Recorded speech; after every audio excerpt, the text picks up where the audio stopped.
Parlons maintenant de l'histoire politique de Château-Landon. Depuis 1947, la commune a connu 8 maires, puis 7 autres maires se succéderont à partir de 1983. Jacques Renard, élu cette année-là, est un homme du terroir, dirigeant de la coopérative agricole du Gâtinais.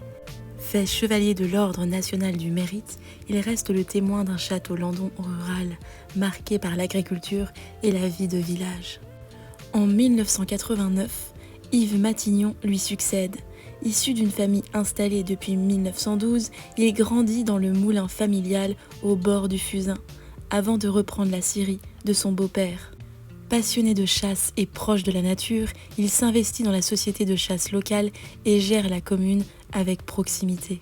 En 1995, la mairie passe aux mains d'Annie Angot, élue d'hiver droite et première femme à occuper ce poste. Plus de 10 ans de mandat marqués par un dossier sensible, les centres d'enfouissement des ordures.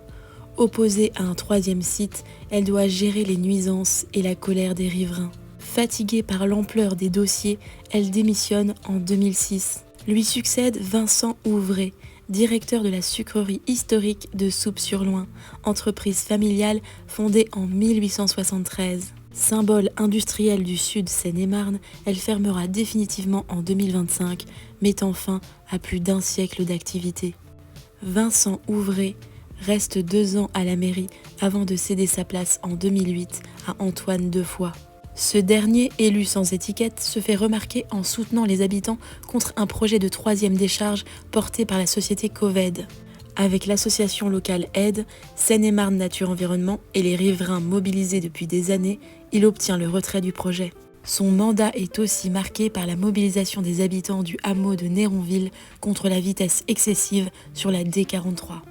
En 2014, Pascale Pinguet, agricultrice retraitée et élue d'hiver droite, les Républicains, devient maire. Vice-président de la communauté de communes Gâtinais-Val-de-Loing, chargée de la mutualisation des moyens et des services à la personne, elle se consacre à des dossiers locaux sensibles comme l'EHPAD. Très attachée à sa commune, elle est décrite comme modérée, sincère et dévouée. Son décès brutal à 63 ans en 2019 provoque une vive émotion dans tout le territoire. En 2019, à la suite de ce décès, Valérie Lagile, chef d'entreprise et élue d'hiver droite, prend la tête de la mairie. Elle est réélue en 2020 avec près de 59% des voix et poursuit son mandat en menant des projets locaux et en assumant la vice-présidence de la communauté de communes depuis 2020. Ainsi, depuis 40 ans, Château-Landon est dirigé majoritairement par des élus de droite ou sans étiquette. Alors qu'avez-vous pensé de Château-Landon ? Abonnez-vous pour plus de découvertes en Île-de-France.